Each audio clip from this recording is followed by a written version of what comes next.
Aleister Crowley's Liber 81, the butterfly net.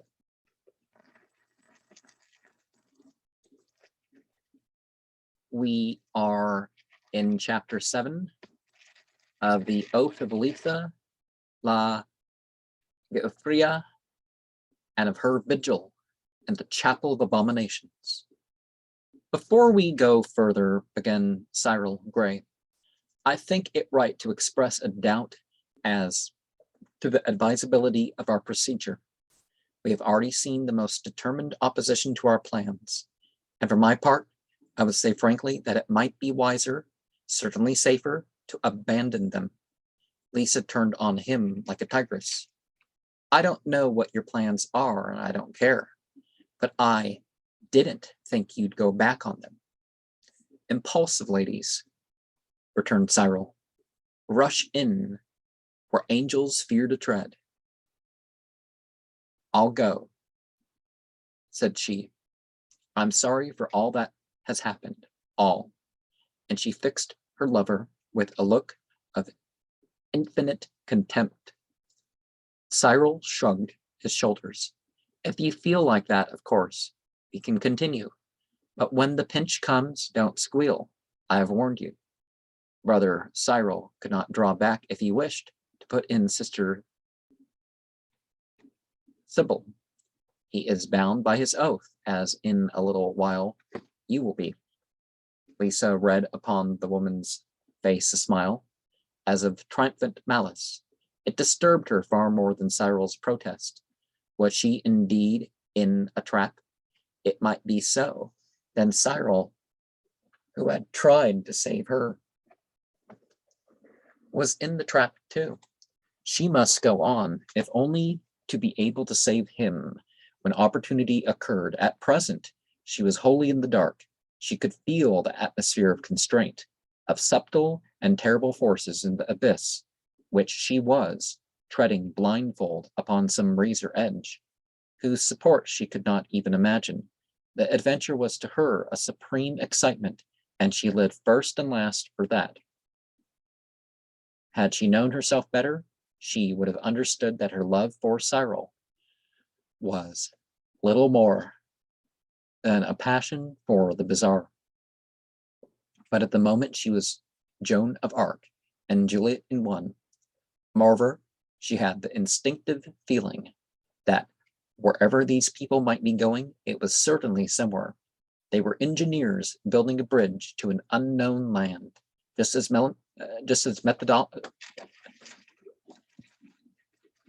methodically and purposefully as the builders of an earthly bridge. There was no doubt as to the validity of their knowledge or their powers. She perceived that Lord Antony Bowling had spent his life in the investigation of disjointed purposeless items, of mostly plain fraud, while under his very nose the brethren of this order were proceeding calmly with some stupendous task, not troubling even to acquaint the world with their results. And she could dimly guess why this was so, and must be so. They did not wish to be dragged into foolish controversies with the ignorant. And just then Simon If took up the conversation with a remark in tune with that thought. We shall not ask you for any pledge of secrecy, he said, for you have only to say what you see and hear to be laughed at for a liar. If this be our last meeting, we are quits. You will be taken to a little chapel leading from this room. There you will find a circle, which you must enter, being careful not to touch it, even with your dress, for that would be dangerous. Within that circle, you must remain until we send for you, unless you wish to leave, in which case you have only to pass through the white curtains in the north. You will find yourself in a lighted passage. Open the door at the end, and you will be in the street, where my automobile awaits your orders. Your use of this exit will, however, close your career in magic. In any future relations, we should merely be good friends. Or, I hope so. But we should not consider any proposal to reconstruct the present situation. I will wait until you send for me, cried Lisa. I swear it. Simon If placed his hand upon her brow. In another instant, he was gone from the room. Sister Cybele rose and took her by the hand. Come, said she, but you had better bid farewell to your lover. The girl once again thrilled to the undertone of malice in the voice, but Cyril took her fondly in his arms and crushed her to him. Tomorrow, he said, brave, true heart, tomorrow we shall be alone together. Trembling, La Giuffria returned to Sister Cybele and followed her to the door of the chapel. She threw a last look over her shoulder. To her amazement, Cyril was regarding her with a cynical smile of amusement. Her heart went dead cold. She felt the pull of Sister Cybele's hand, suddenly grown iron and inexorable. The door shut behind her with a monstrous clang, and she found herself in a room at once obscure and menacing. She wondered why they called it a chapel. It was a bell-shaped cave. She dimly saw the white curtains of which If had spoken, but there was nothing else in the room but a square, thin altar whose surface was of polished silver, around whose base ran a broad copper band, evidently the circle referred to, and 10 lamps set in little stars of iron, which gave a faint blue light. The entire chamber was cut out of the solid rock. Only that part of it which lay within the circle had been dressed. The rest of the floor and the walls, which bent over to meet in a point, were rough. She stepped carefully into the circle, raising her dress. Sister Cybele faced her squarely. In the woman's face, Lisa read 1,000 evil purposes, a cruelty devilishly hot, as Cyril's was devilishly cold, and the assurance in those gray eyes that she had fallen into the power of creatures utterly abominable. Sister Cybele suddenly broke into a short, harsh laugh, then stepped aside, and Lisa, turning quickly, only saw the door close behind her. Heedless of caution, she leapt after her in the impulse of self-preservation, but the door was entirely smooth on the inside. She beat against it, uttering a horrible, fierce cry, but only silence answered her. The impulse passed as quickly as it had come. Mechanically, she stepped back into the circle, and as she did so, the thought of Simon If came to calm her. The other two might puzzle her, but she felt that If would neither do nor suffer wrong. During dinner, too, she had fixed her gaze, fascinated upon the Mahathera Fong. She knew that he was more than friendly to the order, though not a member of it, and his face, coupled with the fact that he had not spoken even once in her presence, redoubled that confidence. In front of the little altar, she discovered, as her eyes accommodated themselves to the dimness, a curiously shapen stool covered with leather. She squatted on it and found it a very paradise of ease, and then it dawned upon her that she had to wait. There was no sound or movement to fix her attention. Presently, she began to amuse herself by making faces at herself in the polished silver of the altar. It was not long before she tired of that, and once again she found herself waiting. Her imagination soon began to people the little room with phantoms. The memory of the thing in the garden began to obsess her. Once again, Simon If came to the rescue. She knew that her imagination was at work, and that even had the shapes about her been real, it could not harm her. She heard herself repeating the old mystic's words, because there is in him no place of death. She became perfectly calm. For a little while, her thoughts occupied her. Suddenly they fled, and she found herself, so to speak, in a small open boat, without provisions, in the midst of a limitless ocean of unutterable boredom. She had a period of fidgets. That over, she became listless, and merely prayed for sleep. Then she noticed that a square pencil of light had entered from the apex of the chapel, and was casting glory upon the top of the altar. She rose instantly and gasped in amazement, for figures were moving on the silver. 3 men with strange musical instruments, species, respectively of flute, viol, and drum, were walking across the room. This room was hung with rose-colored curtains and lit with silver candelabra. At one end was a dais.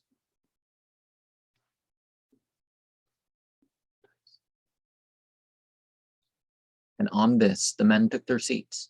They began to tune their instruments, and so strong was her fancy that she thought she heard them. It was a fantastic oriental dance music. Presently, a small boy, a negro dressed in yellow tunic and baggy breeches of pale blue, entered the room. I like that color combination myself. He carried a salver on which were a great flask of wine and 2 goblets of gold. Then, to her utter amazement, Cyril Gray stepped into the room with Sister Sybil. They took the wine from the boy, and each placing the left hand on the left shoulder of the other, they touched their goblets, and throwing their heads back, drained them. The boy took the empty cups and disappeared. She saw Cyril and Sybil draw together. They gave a laugh, which, once again, she fancied she could hear. It rang demoniac in her very inmost soul. An instant more, and their mouths met in a kiss. Lisa felt her knees give way. She caught the altar and saved herself from falling, but she must have lost consciousness for a second or two. For when her eyes opened, she saw that they had discarded their robes and were dancing together. It was wild and horrible beyond all imagination. The dancers were locked so closely that they appeared like a single monster of fable, a thing with 2 heads and 4 legs, which writhed or leaped in hideous ecstasy. She was so shaken that she did not even ask herself the nature of the vision, whether it was a dream, an hallucination, a picture of the past, or an actual happening. The bacchanal obscenity of it was overwhelming. Again and again she turned her eyes away, but they always returned to the gaze, and every gesture shot a pang of agony to her soul. She understood the ambiguities of her lover. His strange behavior seemed like an open book to her, and the malice of Sister Sybil, her elfin laughter, her satanic sneer, sank into her bleeding heart like acid burning, fuming. The revel did not diminish. Instead, it took novel and more atrocious forms. All that she had ever conceived of sensuality, of bestiality, was 1,000-fold surpassed. It was an infinite refinement of abomination, joined with an exaggeration of grossness that might have turned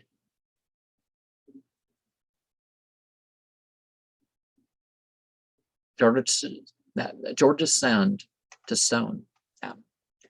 That might have turned George's sand to stone. That might have turned George's sand to stone. The light went out. The thought of flight from that abominable chapel never came to her. It was Cyril, the man to whom she had given herself utterly at the first touch, who was plunging this poisoned dagger into her soul, and she could not even die. It was ferocity and madness that awoke in her. She would wait until morning, and she would find a way to be avenged. Yet she felt that she was slowly bleeding to death. It did not seem that any morning could ever come to her. She would not be able to face Cyril. It seemed somehow as if the shame were hers. Then she screamed aloud. A soft hand was on her shoulder. Hush, hush, came a gentle voice in her ear. It was the girl who had waited on her at dinner. Even at the time, Lisa had noticed that she was very different to the others, for they were of most cheerful countenance, and this girl's eyes were red with weeping. Come away, said the girl. Come away while it is time. This is the first chance I have ever had to escape. I was set to watch the chapel door tonight and found the spring. Oh, come away quickly. The criminals. They corrupt you and they torture you. Oh, do come, sister. I can't escape without you. The man in the automobile would stop me. But if you come, I could slip away. It's only a step through the passage. Oh God, oh God. If I had only gone when I was as you are. Lisa's whole soul went out in sympathy to the gentle creature. Look what they've done to me. Feel all down my back. The girl winced with pain even at Lisa's gentle fingertips. Her back was a mass of knotted wheels. She must have been beaten savagely with a sjumbuk. Or knelt. And see my arms, the girl lifted her hands, and the loose sleeves of her robe fell back. From wrist to elbow, she was a mass of parallel cuts. I wouldn't do what they wanted, she moaned. It was too horrible. You'd think no woman would, but they do. Sister Sybil's the worst. Oh, come, do come from this abominable house. Lisa had touched the summit of the mountain of hysteria. Her feelings were far beyond all expression. She was living in a world deeper than feeling. She gained the consciousness of her own nature, something far deeper than anything she had ever known. And she exasperated its will in words of absolute despair. I can't leave Cyril Gray. I'm afraid of him more than all the others, whispered the girl. I loved him too. And when I came to him 2 days ago, thinking that he still loved me, he laughed, and he had me whipped. Oh, come away. I can't, said Lisa, brokenly. But you shall go. Here, take my dress. Give me your robe. The chauffeur won't know the difference. Tell him to drive to the Grand Hotel. Ask for Lavina King. I'll get word to you tomorrow. And money if you need it, but I can't go. The last words dripped out icily from the frozen waters of her soul. Quickly the girl dressed herself in Lisa's clothes. Then she threw the white robe over her. La Giuffria never thought of the symbolism of the action. She would have rather stood naked before 1,000 men than appear in that garment of infamy.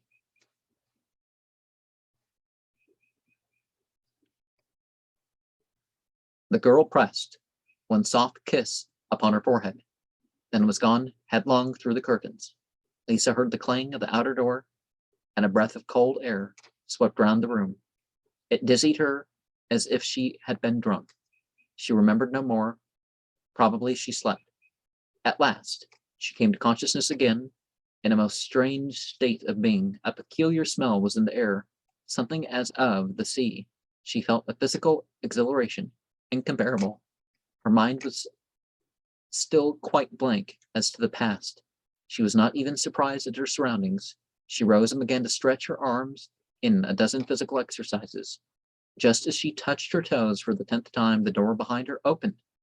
Sister Sybil was standing there. Come, sister, she cried. It will be dawn in 3 minutes.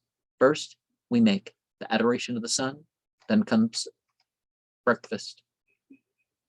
The horror of the night returned to Lisa in a flash, but somehow it had receded into a deeper stratum of her being. When it came to a question of any possible action, she seemed remote. She had the horrible fancy that she had died in the night. She followed Sister Sybil as she would have followed her executioner to the block. You know, really being born again is key to such initiations, right?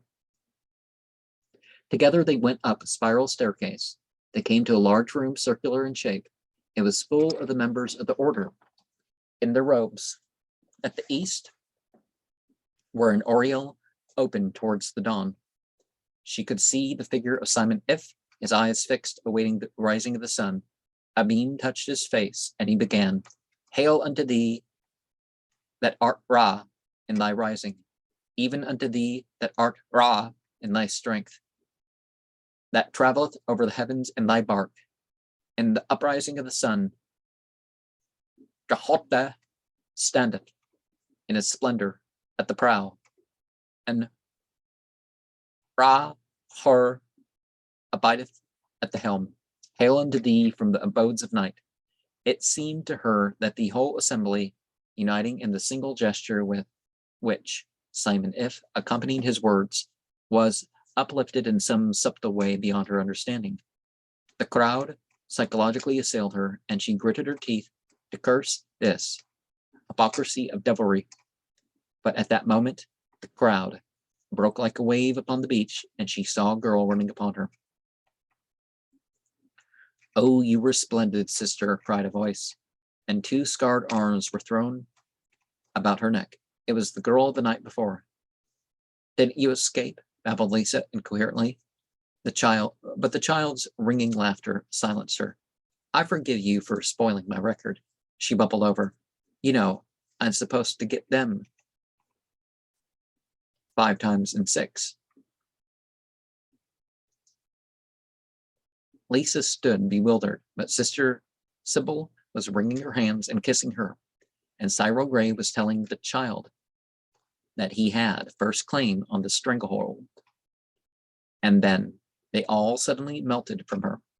Simon If was walking toward her, and his hand was open. "I congratulate you, sister," he said solemnly, "upon your initiation into our holy order. You have well earned the robe in which you stand, for you have paid its price. Service to others without thought of the consequence to yourself. Let us break our fast." And he took Lisa's arm. Presently, they came to the refectory, and, as in a well-rehearsed play, everyone fell into his place, and before Lisa realized the utter subversion that had taken place in her being, Sister Sybil was on her feet, proclaiming, "Do what thou wilt should be the whole of the law." Lisa thought that breakfast the most delicious she had ever tasted in her life.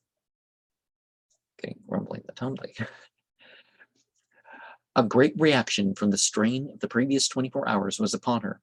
She had lived a lifetime in that period, and in a sense, she had most surely died and been reborn. She felt like a little child. She wanted to climb on to everybody's knee and be hugged. She had regained at a single stroke the infant's faith in humanity, in human nature. She looked at the universe as simply as a great artist does, for in him too lives and rejoices the eternal babe. But her greatest surprise was in her physical health and energy. She had passed through a fierce and furious day, a night of infernal torture, yet she was unaccountably buoyant, eager, assiduous in every act, from her smile to word, a pleasure, to the drinking of her coffee. Everything at that meal seemed matter of intoxication. She had not previously realized that toast, properly understood, was a superior stimulant to brandy. When breakfast ended, she could not have walked across the room. It was dancing or nothing. So she said to herself, somehow she found herself once more in the chapel of Abominations. On the altar was laid a sprig of gorse, and the sunlight streaming through the apex of the vault, it made its thorny bloom of the very fire and color of the day. Simon If stood behind the altar. Cyril Gray was on her right hand, Sister Sybil on her left.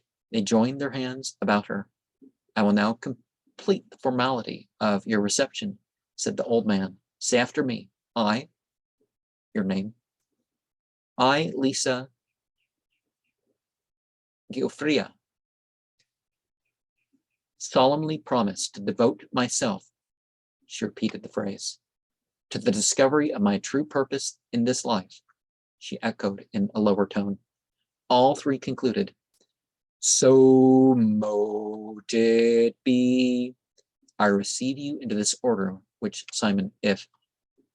I confirm you in the robe which you have won. I greet you with the right hand fellowship. I induct you into the gate, the great work." Still holding the hand which he had grasped, he led her from the chapel. They passed through the refectory and entered a room on its other side. This room was furnished as a library. There was nothing in it to suggest magic. "This is the hall of learning," said Simon If. "Here must your work begin. And innocent as it seems, it is 1,000-fold more dangerous than the chapel from which you have come forth with so much credit." Lisa seated herself and prepared to listen to the exposition of her task in life, which she expected to follow. But she could not know why the old mystic was at so great pains, as he afterwards proved, to make every syllable of his discourse intelligible, for she had not heard his conference with Cyril Gray at the moment when Sister Sybil had called her. Brother Cyril, the old mystic had said, I shall go on. I shall even put more than the necessary care into the work, as if this were victory and not defeat. I tell you that you will never do anything for yourself, still less anything for others, so long as you rely on women. This victory of the women's is only the chance resultant of a chaos of emotional states. She's in it for the fun of the thing, and she's not even an artist. She's merely the female of the species, and I do not alleviate the situation by one further precision. Your species. Are women no use? Why were they made? Asked Cyril. Angry, he did not know that his question was prompted by a desire yet unconquered in himself. But Simon If answered him with mock humility. I am unskilled to unravel the mysteries of the universe. Like Sir Isaac Newton, I am, but seeing the muffled rage in the boy's eyes, he spared him the conclusion. Now, chapter 8 is called Of the Homunculus, conclusion of the former argument concerning the nature of the soul. And I personally, for example, recommend a similar process of 3 hours and 33 minutes in the dark, wherein you have your full night vision and you've been meditating or doing ritual or whatnot the whole time, which in a way would be easier and more people would be more up to it, because the breaking through to the lack of stimulus is, having the experience thereof is important.